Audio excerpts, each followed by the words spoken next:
So mga kogs, tanaw na to ni mensahe ni Vice President Sara Duterte sa mga taga Cebu, no? Bisag unsahon gwapa ko kay si Ma'am Sara, no? But before na ko i-play ang video guys, please follow sa ating Facebook page Kugman Reaction Vlog, sa ating TikTok account Kugman Reaction Vlog, at sa ating YouTube account Kugman Reaction Vlog. So di na to ni dugan guys, ato na i-play ang video ni Ma'am Sara Duterte. Play video. Mensahe mo sa taga Cebu. Madayaw Cebu.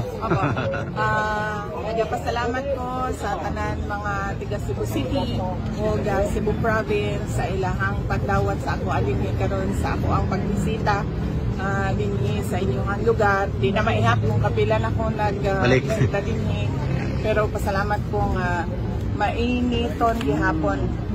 Kanunay permente ang pagdawat sa ako adinhi o magpasalamat ko sa ilahang suporta mga tiga syudad sa Cebu sa suporta nila sa team ni Mayor Mike Rama o ni Vice Mayor Dondon Ontiveros o sa tibuok nilang slate sa konseho.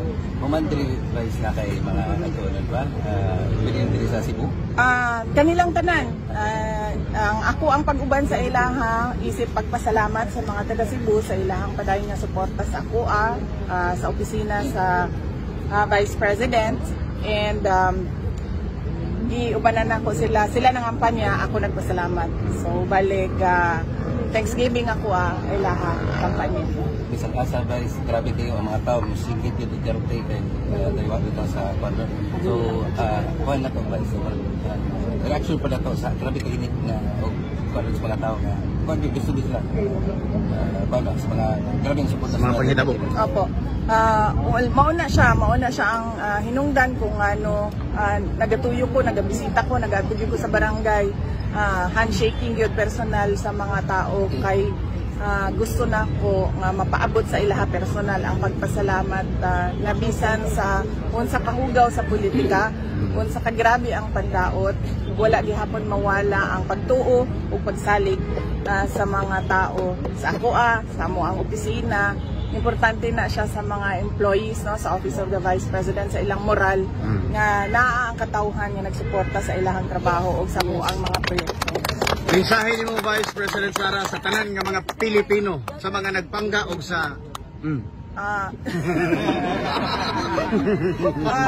ang mensahe nako sa mensahe ko sa lahat ng kababayan natin, magkaisa tayo patungo sa totoong tinuod nga kalambuan.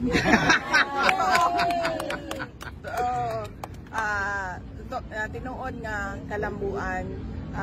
Karong yung maabot na pinili ay paminaw nato ang mga saad sa mga politiko. Unya tan-aw nato kung unsa ang iyahang nabuhat kaniadto, unsa iyahang kapasidad, unsa iyahang abilidad.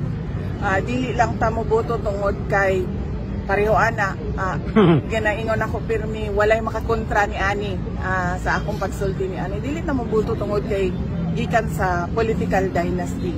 Diba dili na mobuto tungod kay anak tungod kay Duterte ang apelyido, anak ni Digong. Tanaw na to ang tao.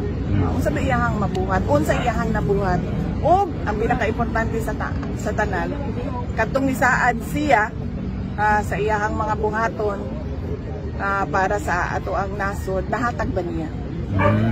Yes. Vice, taliwa sa mga issue, kontrobersiya o mga dili na to kapugnan nga mga pagpanaod sa imo. Sa may sekreto Vice, guwapa magyapon ka Vice. Ang importante mangyud ana ang imuhang pagtuo sa imuhang kaugalingon, ang imuhang pagtuo sa truth, no?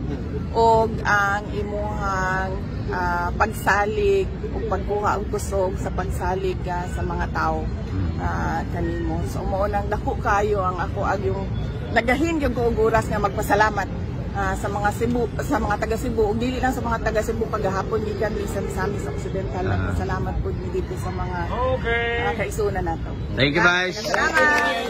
God bless. Picture sa